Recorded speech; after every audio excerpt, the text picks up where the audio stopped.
C'est bon? Bien-aimés, je vous salue dans le nom de Jésus-Christ. Que la grâce d'Emmanuel vous accompagne et vous qui me suivez de partout dans le monde entier. Nous allons prier. Seigneur, nous voulons te rendre grâce pour ce moment. Que ton Esprit Saint soit à l'œuvre. Je bénis ta parole. Je bénis nos bien-aimés qui nous suivent de partout. Que ta main droite nous accompagne au nom puissant de Jésus-Christ. Amen. Alors, bien-aimés, la fois dernière, nous avons abordé que nous cachent les épreuves. Aujourd'hui, nous allons aborder la question concernant comment sortir de l'épreuve. Lorsqu'on parle de l'épreuve, parler de l'épreuve, c'est un événement pénible. Et on nous dit que c'est le test destiné à juger de la valeur ou de la résistance de quelque chose. Alors, bien aimés, dans la Bible, il y a ceux qui sont passés par ces moments très difficiles. Et lorsque nous prenons le cas d'Habakkuk, Habakkuk au chapitre 1, premier verset jusqu'au verset 4, Habakkuk, il a commencé à parler, il disait comment prier un Dieu puissant, en nom régulier, un Dieu puissant, mais on est accablé de problèmes. Un Dieu qui utilise les méchants pour accomplir sa justice. On est régulier avec ce Dieu-là, mais ce que l'on ressent, c'est tout à fait le contraire. Habakkuk est passé par là. Il priait comme si quelqu'un qui ne priait pas. Il gênait comme quelqu'un qui ne gênait pas. Alors, bien-aimés, nous allons étudier également le cas d'un homme de Dieu qui est passé par les épreuves. Je veux bien parler de Job. Alors, nous allons prendre le livre de Job, chapitre 42. Nous lisons le 2e verset. Je lis au nom de Jésus-Christ Nazareth. Je reconnais que tu peux tout et que rien ne peut s'opposer à tes pensées. N'oubliez pas que le chapitre 42, c'est le tout dernier chapitre de Job. Et Job qui a commencé par des épreuves, le tout dernier chapitre nous parle comment Job a commencé à sortir des épreuves. Job dit, je reconnais que tu peux tout et que rien ne peut s'opposer à tes pensées. Bien-aimé, Job a commencé à reconnaître que Dieu est capable. Job a commencé à reconnaître que le Dieu de la Bible, la situation là où il se retrouve, ce Dieu-là est capable de le faire sortir de cette situation. Oh bien-aimé, nous comprenons que Job a eu d'abord la reconnaissance envers Dieu. Lorsque nous passons des moments difficiles, lorsque nous traversons des étapes difficiles, lorsque on a l'impression que Dieu m'a abandonné, on prie comme on ne prie pas.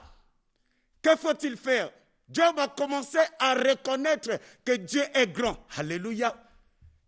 Job a commencé à reconnaître la grandeur de Dieu. Quand je parle de ce Dieu, bien-aimé, notre Dieu a un nom. La Bible nous parle de Jésus-Christ de Nazareth, un Dieu invisible, un Dieu que la Bible nous dit, nul ne peut aller au Père sans passer par lui. Jésus-Christ de Nazareth. Job a commencé à reconnaître que ce Dieu-là, il est capable. Un Dieu qui est capable de nous faire sortir de ces moments difficiles. Oh bien-aimé, là où tu te trouves, pendant ces moments difficiles, ne pense pas, tu dois reconnaître la grandeur de Dieu. Pendant ces épreuves, reconnais que Dieu est tout-puissant. Les moments que je suis en train de traverser, ce sont des moments qui sont de passage. Dieu est en train de me former. Dieu est en train de me tester. Tu dois reconnaître la grandeur de ce Dieu. Oh, je veux dire à quelqu'un qui me suit, que Dieu te bénisse. Reconnais que Jésus-Christ est vivant. Et je t'annonce qu'il t'aime beaucoup, bien-aimé. Jésus-Christ est vivant. Tu ne mourras pas de ta situation. Tu ne mourras pas de ces épreuves que tu es en train de traverser. Tu vivras et tu raconteras les merveilles du Seigneur. Bien-aimé. Donc la première des choses, Job a reconnu un Dieu puissant, grand, qui va le faire sortir de ces moments difficiles.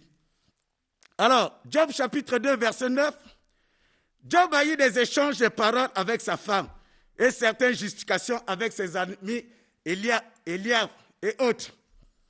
Alors, à partir de Job 42, verset 6, écoute ce que dit Job. Après avoir reconnu que Dieu est grand et reconnaître la grandeur de ce Dieu, le deuxième élément pour Job, je lis Job 42, verset 6, c'est pourquoi je me condamne et je me répands sur la poussière et la sonde. Lorsque nous lisons la parole de vie, écoute ce que nous dit la parole. C'est pourquoi je regrette ce que j'ai dit et je reconnais mon tort. Ici, Job s'est repenti. Bien-aimé, pendant les épreuves, tu es appelé d'abord à te repentir, à reconnaître ce que tu as fait du mal, à reconnaître tout ce que tu as eu à commettre comme des gaffes. Une épreuve, c'est un test, c'est comme toute une école. Tant que tu ne réussis pas à ce test va continuer. Alléluia. Si tu ne reconnais pas, tu n'arrives pas à s'en sortir, à passer ce test, cet examen, sache que tu es appelé à reprendre. Et c'est le prolongement de ton épreuve qui va continuer. Job a compris. Il dit, je regrette. J'ai dit et je reconnais mon tort. Ici, Job s'est repenti. Bien-aimé, Job s'est repenti.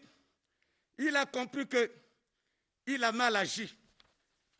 Bien-aimé, la Bible nous dit dans Job chapitre 1, le premier verset, Job était un homme intègre, droit. Il craignait Dieu.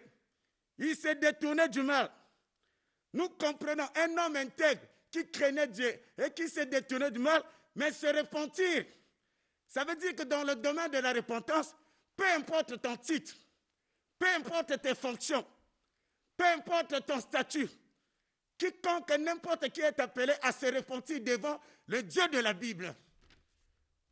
Tu dois te repentir de tout ce que tu as fait devant Dieu. Oh bien-aimé. Et lorsqu'on parle de la repentance c'est quoi? Du grec appelé métanoia, ça signifie le changement de mentalité, le changement de direction, mentalité des intentions. Et on nous dit encore, quand on parle de la repentance, c'est une tristesse qu'on éprouve devant ses péchés, une tristesse qu'on éprouve devant le mal qu'on a fait à Dieu. La douleur d'avoir offensé le Dieu. Et lorsqu'on parle de la repentance, c'est revenir à Dieu, retourner vers le Dieu de la Bible. Oh bien-aimé, écoute ce que nous dit Ésaïe 55, verset 7. Que le méchant abandonne sa voie, que l'homme d'iniquité ses pensées, qu'il retourne à l'Éternel qui aura pitié de lui, notre Dieu qui ne se lasse pas de pardonner. Bien-aimé, que le méchant abandonne sa voie. Écoute ce que dit, quand on parle de la repentance, c'est une repentance avec un grand regret. On doit être sincère, avec la sincérité, pas par hypocrisie. Pas seulement de dire que Dieu pardonne-moi, mais ça va au fin du cœur. Écoute, Matthieu 3, verset 8 nous dit, produisez donc des fruits dignes de la repentance. Oh bien-aimé, la période que nous traversons, écoute, l'Église, nous devons revenir à Dieu. L'Église s'est écartée des principes, les missions que Dieu lui avait données. Pasteur, évangéliste, prophète, docteur, revenons tous à Dieu. Nous avons trahi le Seigneur, le Dieu de la Bible. L'Église, on retrouve maintenant le monde dans l'Église. La sorcellerie au niveau de l'Église. Un serviteur de Dieu en occultisme. Un serviteur de Dieu qui, le Seigneur nous a laissé le Saint-Esprit et sa puissance pour que nous opérons sous son nom. Mais aujourd'hui, on retrouve l'occultisme, le fétichisme dans l'Église. Oh homme de Dieu, Un jour, tu seras devant l'Éternel. Il va te demander les comptes. Qu'as-tu fait le peuple que je t'ai donné? Le peuple que je t'ai confié? Qu'as-tu fait de ce peuple? On ne peut pas tromper Dieu. La Bible est claire. Ce qu'un homme aura semé, il le moissonnera. Bien-aimé, un jour, chacun de nous va se présenter devant Dieu. Tu es chrétien. Tu as un pied dans l'église, un pied dans la débauche sexuelle. L'église est bourrée maintenant des scandales. On voit les pasteurs avec les 2 femmes, 3 femmes. Et dans l'église, il y a des copinages. Oh bien-aimés, nous avons trahi le Seigneur. Revenons à Dieu nous tous. Revenons à Dieu. Dieu qui est capable de nous pardonner. Et cette épreuve va se passer. Oh bien-aimés, l'église se retrouve avec des pratiques. La débauche sexuelle, l'homosexualité. Nous souvent dans l'église, nous voyons dans l'église une haine, une jalousie entre les serviteurs, entre les ministres de Dieu. On s'entretue. Et on est dans des pratiques qui sont anormales. Le lesbianisme, un soi-disant serviteur de Dieu qui est en train de bénir le mariage de l'homosexualité. Nous n'avons pas une autre propre église, Bible. La Bible est universelle, bien-aimée. Oh Seigneur, que chacun de nous puisse revenir à Dieu. Écoute ce que nous dit la Bible. Ésaïe 14, verset 13. Fils de l'homme, lorsqu'un pays pécherait contre moi, en se livrant à l'infidélité, et que j'étendrai ma main sur lui, si j'ai brisé pour lui le bâton de pain, et si je lui envoyais la famine, j'en exterminerai les hommes. Et le but qu'il y eut du milieu de lui, s'il y a au milieu de 3 hommes, qu'est-ce que la Bible dit? Noé, Daniel et Job. Et ils sauveraient leur âme par leur justice, dit le Dieu de la Bible. Alors, bien-aimés, revenons tous à Dieu. Revenons tous à Dieu, l'Église. Que tu sois n'importe quelle autorité, revenons à Dieu. L'autorité politique, à l'hôpital, partout, revenons totalement à Dieu. Nous avons trahi le Seigneur. Dieu a tout créé pour un but. Le but, la mission que Dieu nous a confiée, nous sommes écartés. Bien-aimés, beaucoup se sont retrouvés avec une épreuve élargie, une épreuve qui ne se termine pas parce qu'ils n'ont pas pu se repentir. La repentance est capitale. Oh bien-aimés, voilà ce que Dieu a voulu te dire. Toi, tu me suis depuis chez toi. Toi, homme de Dieu, toi, tu me suis de partout dans le monde. Dieu te demande de revenir à lui. Et en ce moment, comme Job, c'est ton épreuve.